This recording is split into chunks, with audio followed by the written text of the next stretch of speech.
Nagphani tools and travels आपके लिए लाया है फ्रांस, ऑस्ट्रेलिया, यूरोप, इटली आदि देशों के सबसे बेहतरीन अनुभव, जिसमें आपको मिलेगा बेहतरीन होटल, वीजा अपॉइंटमेंट आदि सारी सर्विसेज और शुद्ध शाकाहारी भोजन। तो आज ही करें अपने विदेश घूमने के सपने को पूरा। आज ही संपर्क करें नागफनी टूर्स एंड ट्रेवल्स से। चूंकि समय की मर्यादा है, अतः 60-70 मिनट के उपबंध केवल 7-8 मिनट में समेटने का पूर्णतः प्रयास करूंगा। महाराष्ट्री हमारे प्रदेश में, देश में जो प्रैक्टिकल रूप से हमने प्रशासन में देखा है कि धर्मायतनों के संरक्षण एवं उनका दस्तावेजीकरण जो होता है उसमें भारी कमी परिलक्षित होती है। लोगों को यह नहीं पता होता है कि हम जो नए मंदिर बन रहे हैं, नए जिलानय बन रहे हैं, कि हम उनका पंजीकरण कहाँ कराएं। तो मैं केवल कानूनी प्रावधानों की ओर सभी का ध्यान आकर्षित करना चाहूंगा कि सर्वप्रथम हमारे जो भी मंदिर बन रहे हैं या ट्रस्ट बन रहे हैं, उनका हमें दस्तावेजीकरण के लिए मध्य प्रदेश न्यास अधिनियम 1951 है, और जो हमें ट्रस्ट का गठन करना पड़ता है, हमारे जिले के कलेक्टर उसके प्रबंधक होते हैं, और उन्होंने अपनी शक्तियों का हस्तांतरण एसडीएम के यहाँ कर रखा है। तो हमारे ट्रस्ट का जो गठन होगा, हमारे क्षेत्र के अनुविभागीय अधिकारी कार्यालय राजस्व एसडीएम के यहाँ पर होता है। हमको हमारा जो ट्रस्ट का संविधान बनता है, और ट्रस्ट के संविधान बनाने पर महाराष्ट्री के आशीर्वाद से कई अनेक अच्छे ट्रस्टों का बायलाज भी महाराष्ट्री के आशीर्वाद से बनाया गया है।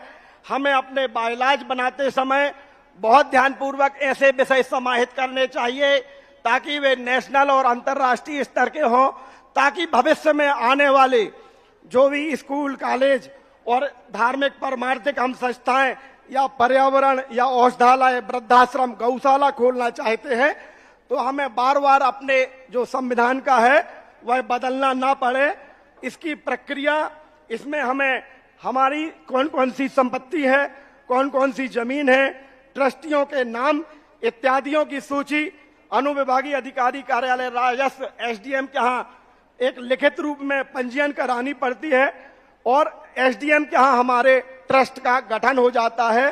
अब इसमें एक महत्वपूर्ण बात यह है कि हम एसडीएम के यहाँ रजिस्ट्रेशन कराने के बाद उसको भूल जाते हैं, जबकि एक महत्वपूर्ण, यह प्रशासनिक रूप से बहुत जरूरी है कि उसका राजपत्र में, हमारे प्रदेश के राजपत्र में उस ट्रस्ट का विधिवत प्रकाशन होना चाहिए। अनेक ऐसे मामले कानूनी रूप से देखे गए हैं कि यदि राजपत्र में उस ट्रस्ट का प्रकाशन नहीं हुआ है, तो माननीय हाईकोर्ट और सुप्रीम कोर्ट ने उस आपके ट्रस्ट को ही अवैध घोषित कर दिया है, क्योंकि वह राजपत्र में प्रकाशित नहीं हुआ। तो मैं सभी ट्रस्टियों से निवेदन करना चाहता हूं कि एक बार वो अपने दस्तावेज देख लें। यदि राजपत्र में प्रकाशित नहीं हुए हो तो सर्वप्रथम उसको लग करके वो राजपत्र में प्रकाशित कराएं। दूसरा बिंदु महाराष्ट्री, मेरा फर्म्स एंड सोसाइटी अधिनियम 1973 को लेकर के है। बहुत से लोग जो हमारे पारमार्थिक काम करते हैं, चाहे हथकरघा चलाते हैं, स्कूल चलाते हैं, कॉलेज चलाते हैं, औषधालय चलाते हैं, वृद्धाश्रम चलाते हैं, वह ट्रस्ट को ही सब कुछ समझते हैं, जबकि जो संभाग स्तर पर मध्य प्रदेश फर्म्स एवं सोसाइटी अधिनियम है, हमें अपना समिति का पंजीयन अलग एक्ट में कराना पड़ता है। वहां पर भी हमें अपना संविधान बना करके देना पड़ता है, और जो हमारे पदाधिकारियों की है वह सूची वहां पर रखनी पड़ती है। इसी प्रकार महाराष्ट्री कुछ जगह पर संपत्ति का रजिस्ट्री नहीं कराते, वो उसको शपथ पत्र इत्यादि में 100 रुपए के स्टाम्प में उसको लिखा पढ़ी कर लेते हैं ताकि हमारी रजिस्ट्री बच जाए। उससे कानूनी दिक्कत ये जाती है कि जब कभी कोई संपत्ति का विवाद खड़ा होता है तो हम अपना स्वत्व साबित नहीं कर पाते, क्योंकि हमारे पास रजिस्ट्री नहीं होती या हमारे पास उसका विधिवत रजिस्टर्ड दान पत्र नहीं होता। तीसरी बात महाराष्ट्री, हमारी जो पुरानी संपत्ति है उनके लोगों ने खसरा, खतौनी और नक्शा है, ऋण पुस्तिका है, वो अपडेट नहीं कराई। 2010 में कंप्यूटर का युग आ गया, सारे राजस्व अभिलेख कंप्यूटरीकरण हो गए। लेकिन मैं अभी कुछ दिन पहले जब गुना में कुंभराज में रहा, अभी अंकित जी बता रहे थे कि एक उनने ट्रस्ट की जब उनके यहाँ एक रजिस्ट्री देखी तो 1948 की रजिस्ट्री पाई गई, लेकिन उसका ना उन्होंने नामांतरण कराया था, ना खसरा था, ना कोई रिकॉर्ड था। अभी वह किसी तरीके से प्रयास करके उसको करा रहे हैं। इसी प्रकार महाराष्ट्री हमारे जो शहरी क्षेत्र में नजूल भूमि के पट्टे मिले हुए हैं, नजूल की जमीन बहुत महंगी है, उनका हम लोगों ने लीज का नवीनीकरण नहीं कराया है और उसमें जो टैक्स लगना है उसका भुगतान नहीं हो रहा। यदि हम लीज का नवीनीकरण नहीं कराएंगे तो हमारा स्वत्व नहीं बन पाएगा। शासन कभी भी उसमें आपको बेदखल कर सकता है, कब्जा कर सकता है। अतः हमारी लीज का नवीनीकरण कराना बहुत आवश्यक है। इसी प्रकार हमारे जो कॉमर्शियल दुकानें हैं, तमाम चीजें हैं, उनका हमें नगर पालिका और नगर निगम में नामांतरण करा के रखना पड़ता है, ताकि कभी कोई विवाद यदि उत्पन्न हो तो हम अपना स्वत्व प्रदर्शित कर सकें।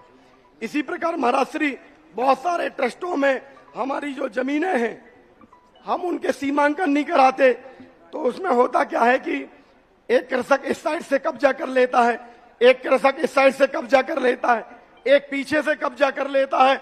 तो हमें अपनी जमीनों के सीमांकन, हमें अपनी जमीनों के नक्शा के बटांकन, हमें अपनी जमीनों के लालशाही और उनका दस्तावेजीकरण करके उनका ऑनलाइन रिकॉर्ड अपने यहाँ रखना बहुत जरूरी है।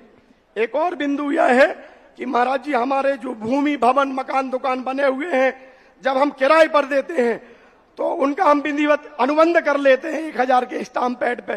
किराएदार को हम विधिवत रसीद देते हैं और वही किराएदार उसी अनुबंध को लेकर के, उसी रसीद को लेकर के हमारे खिलाफ कोर्ट में खड़ा हो जाता है कि हम 20 साल से कब्जा किए हुए हैं, हम 20 साल से हमारा इस पर अधिकार हो गया।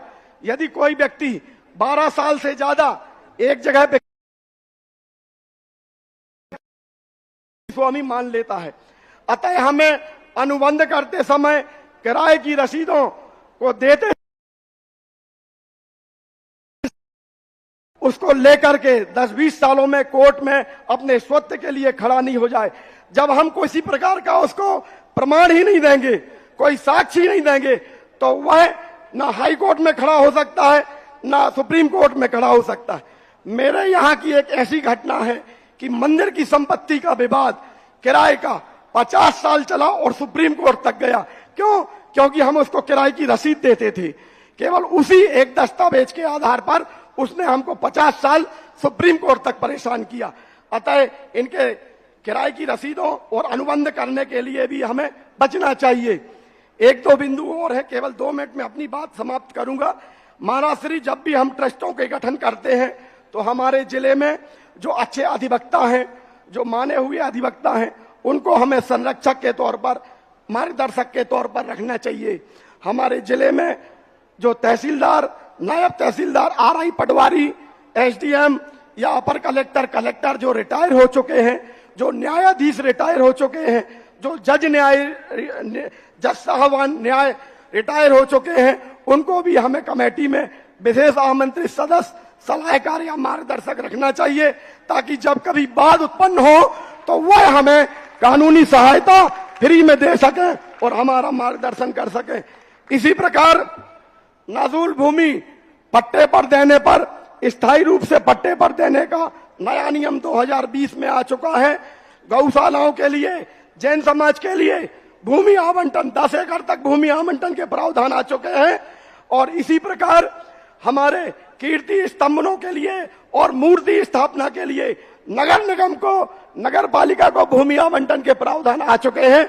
मैं इन सारी चीजों की एक पीपीटी बना दूंगा और सारे प्रदेश में शेयर कर दूंगा, क्योंकि समय की मर्यादा है।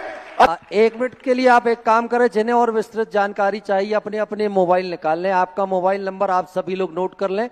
जिन भी कमेटी के पदाधिकारियों को आवश्यकता हो, आप अपना मोबाइल नंबर सभी के सामने। देखिए, मेरा मोबाइल नंबर है 7000323470। एक बार मैं रिपीट करता हूं, 7000323470। मोहित जैन, तहसीलदार दमोह। मैं महाराष्ट्री के आशीर्वाद से इस क्षेत्र में निरंतर काम कर रहा हूं और मैंने लगभग 50-50, 100 साल के तीर्थ क्षेत्रों के अभी फाइलें तैयार कराई हैं इन्हीं विषयों को लेकर। मैं एक बात और कहना चाहता हूं कि मंदिर की दान पेटियों को 3 या 4 महीने में खोल लें, क्योंकि आप सालों में खोलते हैं, चोरी हो जाती है, हमारा पूरा दान चला जाता है। और एक और बात कहना चाहता हूं कि मंदिर में अब हमें अत्याधुनिक प्रकार के अत्याधुनिक नई डिजिटल तकनीक के कैमरे, वॉइस रिकॉर्डिंग वाले और हाई रेजोल्यूशन वाले कराना चाहिए, ताकि जब कभी कोई हमारी मंदिरों की मूर्तियों की, प्राचीन मूर्तियों की चोरी हो तो हम उसके माध्यम से पकड़ सकें। और कैमरे का जो बैकअप है वह भी उच्च कोटि का होना चाहिए। धन्यवाद।